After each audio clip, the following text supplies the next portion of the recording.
ඇයට බඳලා එළියනකන් තුරු පැයකට විතර තියාගෙන මම ඊට පස්සෙයි කතා කරන්නේ. ඒ බඳිනකන් කතා කිරීම සුදුසු බව වෙද මහත්තයා මට කිව්වා. ඊට පස්සේ ඒ කැම බීම වගේ එකක් තියෙන වෙද මහත්තයා දෙනවා ඒකට කරන පත්‍රිකාවක්. ඒක දෙනකොට දෙන වෙදකම් කරනකොට පත්‍රිකාවක්. ඒ පත්‍රිකාව අනුගමනය කිරීම ඉතාම වැදගත් වෙනවා. මම මේ පත්‍රිකාව අනුව තමයි උගතුන්ට වෙදකම වෙද මහත්තයන් ලබා ගන්නේ. මේ මොහොතේදී අපි සම්බන්ධ කරගන්නවා ලන්දගෙදර වෙද පියසේ වෙද හාමිනේව. ඒ තමයි අශෝකා ලන්දගෙදර මහත්මිය. ආයුබෝවන් ඔබතුමියට. හොඳයි. අපි වෙද මහතා සමගින් බොහොමයක් රෝගී තත්ත්වයන් පිළිබඳව කතා කළා. අපි දැන් කතා කරමු දැන් ලන්දගෙදර වෙද පියසට එන රෝගීන් පිළිබඳව කතා කරොත්. මං හිතන්නේ උප්පත්තියෙන්ම ඇස් පෙනීමක් නැති පිරිස් පවා ඔබතුමන්ලාගේ ළඟට පැමිණෙනවා සහ ඒ සඳහා හොඳ සාර්ථක ප්‍රතිකාර ලබා ගන්නවා. අපි ඒ පිළිබඳව පැහැදිලි කරමු. ඔව් උපත්යෙන් අපි දැනට 26ක් හදලා 27 වෙනියා මේ හදාගෙන යනවා. තරුණ අවුරුදු 24ක යුවතියක්. එයා බලංගොඩ ප්‍රදේශයේ ඉන්නේ.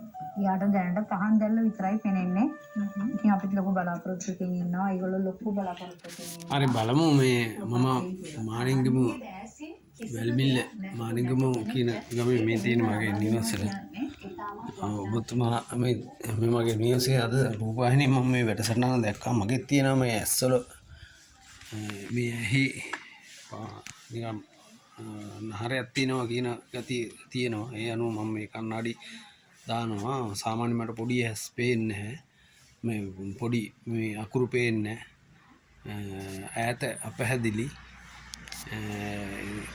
කණ්ණාඩි නැතුව පුළුවන් ඇස් පුංචි කරලා බලනකොට තමයි මෙහෙම මෙයාගේ මෙහෙම පුංචි කරලා බලනකොට තමයි තියෙන්නේ. බලමු මේ කියන විදිහට ජාතික ITN රූපවාහිනියේ ගිය වැඩසටහන කන්දේ ගෙදර වෙද මහත්තයා හමු වෙන්න යන්න මම වැල්මින්නේ මානින්ගමෝ ඉඳන් තමයි මේ දැන් මේ වෙද මැදුරට යන්න දෙන්නේ 50-25 බී මේ මානින්ගමෝ මේ වැල්මිල්ල බණ්ඩාරම කෙස්කුව මාර්ගයේ මානින්ගමෝ මාර්ගයේ පළවෙනි පටුමගේ තමයි මේ ඔබට පේන්නේ. මේ පළවෙනි පටුමගේ තමයි මම ඉන්නේ.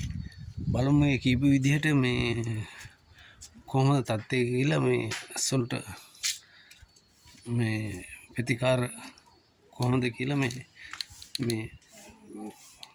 වෛද්‍යතුමා හමුවීමට ගිහිල්ලා මොහොත් ප්‍රතිකාරයක් ලැබලා අපේ ශ්‍රී ලංකාවේ ජනතාවට කොහොමද කියලා ප්‍රකාශයක් ලබා දෙන්න. ආයි කණ්ණාඩියක් ගන්නකොට නැවත දුර වෙලා ඇස් එක. එතකොට ඔය බෝතල් අඩිය වගේ යන කණ්ණාඩිය ගත්තට පස්සේ නැවත එයාට කණ්ණාඩියක් නැහැ සනිකර අල්ලගෙන යන්න වෙන්නේ. හරියාකාරව බෙහෙත් කළ යුතු ක්‍රමය. අපි අවසාන වශයෙන් මේ පිළිබඳවත් පැහැදිලි කරමු. දැන් ලන්දගෙදර වෙද පියසට පැමිණිලා මේ අක්ෂි රෝග සම්බන්ධයෙන් ප්‍රතිකාර ලබා ගන්න කෙනෙක්. තමන්ගේ ආහාර රටාව තුළ, තමන්ගේ ජීවන රටාව තුළ මොන වගේ වෙනසක්ද ඇති කරගත යුතුද? බොහෝ විට නිදි මැරීමෙන් වළකින්න ඕනේ. අධික කෝපය. ඒ වගේම කෘත්‍රිම ආහාර ගන්නවා අපි දැන් ගොඩාක් කට්ටිය. ඉතින් පුරාණේ වගේ දේවල් කන්නේ නැහැ. ඔක්කොම කෘත්‍රිම දේවල්. ඒ එක්කම උණට වැඩි බර ඉසිලීමත් හොඳ නැහැ ඇස් වලට. නිදි මැරීම වගේම දහවල් නිින්දත් හොඳමදි. මත්පැන් සිගරට් ඒ හැමදේම අපේ ශරීරයේ ඉන්ද්‍රයන්ට හානි කරන එක තමයි තියෙන්නේ. දැන් ලන්දගෙදර වෙද පියසට ප්‍රායෝගිකව පැමිණෙන බැරි කෙනෙක් ඉන්නවා නම් එහෙම නැත්නම් විදේශ රටක ඉඳලා ප්‍රතිකාර ලබා ගන්න බලාපොරොත්තුෙන් ඉන්න කෙනෙක් ඉන්නවා නම් ඇවිදීමේ අපහසුතාවයන් තිබෙන වයස්ගත පුද්ගලයෝ ඉන්නවා නම් කොහොමද ප්‍රතිකාර වලට යොමු වෙන්නේ?